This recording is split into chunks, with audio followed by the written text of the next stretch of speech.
Friends, welcome to my YouTube channel. ಎಲ್ಲರಿಗೂ ಕನಕದಾಸರ ಜಯಂತಿಯ ಶುಭಾಶಯಗಳು. ಕನಕದಾಸರ ಜೀವನವು ಭಾರತೀಯ ಭಕ್ತಿಯ ಚಿತ್ರಣವಾಗಿದೆ.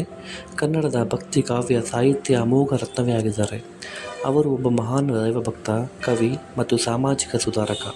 ಕನಕದಾಸರ ಜನ್ಮವು 1509ರಲ್ಲಿ ಕರಾವಳಿಯ ಒಡ್ಡರಹಳ್ಳಿ ಗ್ರಾಮದಲ್ಲಿ ಆಗಿದ್ದು, ಅವರು ಒಬ್ಬ ಜಾತಿ ಆಶ್ರಿತ ಕುಟುಂಬದಲ್ಲಿ ಹುಟ್ಟಿದವರು. ಆದರೆ ಅವರು ತನ್ನ ಜೀವನವನ್ನು ದೇವರ ಕೃತಿ ಮತ್ತು ಸತ್ಯ ಸನ್ನಿವೇಶಗಳಲ್ಲಿ ಮುಚ್ಚಿದವರು.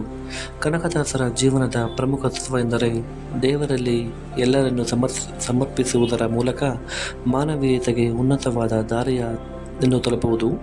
ಅವರು ಶಾಸ್ತ್ರ, ಪುರಾಣ ಮತ್ತು ಪ್ರಾಚೀನ ಪದ್ಧತಿಗಳಿಗೆ ವಿರುದ್ಧವಾಗಿ ತಾತ್ವಿಕವಾದ ಹಕ್ಕಿನ ಕವಿಗಳು ಮತ್ತು ಮೂಢ ಹೆಡಗಳಲ್ಲಿ ಹಿಂದೂ ಧರ್ಮದ ಅಶ್ಲೀಲ ಜಾತಿ ವಿವೇಚನೆಯನ್ನು ಹಾಗೂ ಧರ್ಮದ ನೈತಿಕ ದೃಷ್ಟಿಯನ್ನು ತೆರೆದಿಟ್ಟವರು.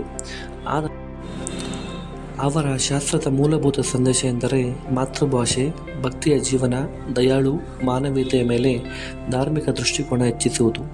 ಹೀಗೆ ಅವರು ಕೇವಲ ಭಕ್ತಿ ಕಥೆಗಳ ಮೂಲಕ ಮಾತ್ರವಲ್ಲದೆ, ಅವರು ಸಾಮಾಜಿಕ ಅಸಮಾನತೆ, ಜಾತಿ ಪ್ರಭೇದಗಳ ವಿರುದ್ಧ ಶಕ್ತಿ ವಹಿಸುವ ಮಹಾನಾಯಕರೂ ಆಗಿದ್ದರು. ಆತನ ಬಹುಮಾನವನ್ನು ತಮ್ಮ ಸಮಾಜವು ಸದುಪಯೋಗಕ್ಕೆ ತಲುಪಿಸಬೇಕು. ಅವರ ಧಾರ್ಮಿಕ ಮತ್ತು ಸಾಮಾಜಿಕ ಸಂದೇಶವನ್ನು ಪಾಲಿಸಿ ನಾವು ಸಮಾನತೆ, ಸತ್ಯ ಮತ್ತು ಸತ್ಯಸಂಧಾನದ ಹೆಜ್ಜೆ ಮೇಲೆ ಸಾಗೋಣ. ಎಲ್ಲರಿಗೂ ಧನ್ಯವಾದಗಳು. ಇನ್ನು ಯಾರೆಲ್ಲ ನನ್ನ ಯೂಟ್ಯೂಬ್ ಚಾನಲ್ನ ಸಬ್ಸ್ಕ್ರೈಬ್ ಮಾಡಿಲ್ವೋ ದಯವಿಟ್ಟು ಸಬ್ಸ್ಕ್ರೈಬ್ ಮಾಡಿ, ಲೈಕ್ ಮಾಡಿ, ಶೇರ್ ಮಾಡಿ. ಇನ್ನೂ ಹೆಚ್ಚಿನ ವಿಡಿಯೋ ಮಾಡೋಕ್ಕೆ ಪ್ರೋತ್ಸಾಹ ಕೊಡಿ ಅಂತ ಹೇಳ್ತಾ ಇವತ್ತು ಈ ವಿಡಿಯೋ ಕ್ಲೋಸ್ ಮಾಡ್ತಾಯಿದ್ದೀನಿ. Thank you for watching my YouTube channel. Thank you very much.